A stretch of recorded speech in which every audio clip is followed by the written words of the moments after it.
Nandito ako sa bundok. Mangunga kami ng mga prutas. Dahil sa sobrang mahal ng prutas, kukuha na lang ako dito sa bundok. Mamimitas-mitas na lang ng mga bilog-bilog.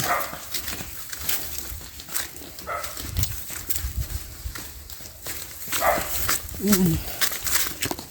Kung ano, pwede nating pitasin for New Year. Ayan, calamansi. Pwede na yan. Fruits. Mamaya ako pipitasin.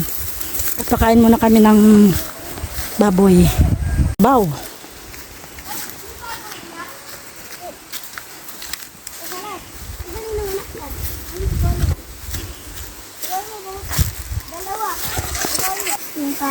Yung mga kasama ko andun na. Bilis na maglakad.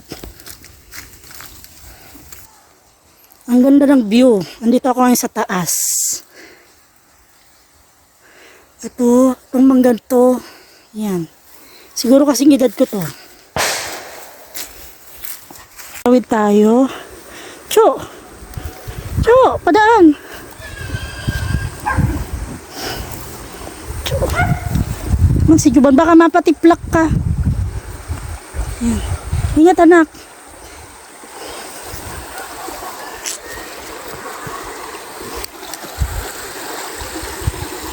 Daan tayo ng dagat. Yan. Ma, munti ka na kamo kung makamimit namin po. Ang ganda. Nangagos ng Ma, Sige. Mag-jump tayo. Ups.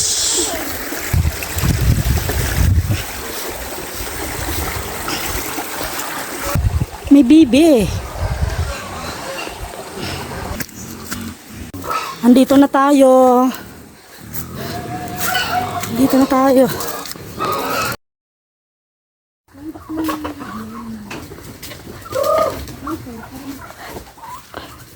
yan po, nagpapakain po ng mga manok si tita.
Gagawa mo na akong baril, tapos maghanap ako. Ay, sobrang init.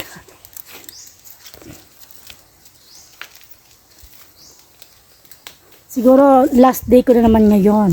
Dahil babalik na naman tayo sa trabaho.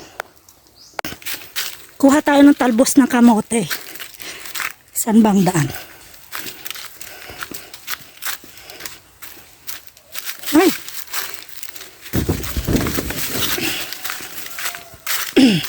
Baba tayo. Baba. Yeah. Yeah. Ito siya. Ay! Merong alukbati. Ayan, alukbati. Marami pala dito. Hindi pa kasi ako nakakain ng alukbati. Ito oh, may mga papaya. Mababa lang siya. Ready to ano lang to. To pitas-pitas. Ayan. Bakit mababa yung papaya na to? Ayan. Natatouch ko siya. Ayan. Tapos ito naman, saging. Bakit mabababa na ngayon? Ayan, saging. Tapos meron tayong malunggay. Ayan, hindi tayo magugutom dito sa bundok. Pag wala na tayong trabaho, dito na tayo mag-stay sa bundok. And, eto ang ating talbos kamutihan. Ayan. Nakikita nyo to? Ayan. Ayan. Malaking tulong po sa amin yung talbos kamote na yan kasi pag wala kaming ulam, yan ang inuulam namin. Marami siyang pwedeng gawin. Nilaga, steam, or ilagay mo sa mga halo-halong ulam like sinigang, ginisa, sa sardinas. Ito na ang aking na-harvest. Ito na. Yan.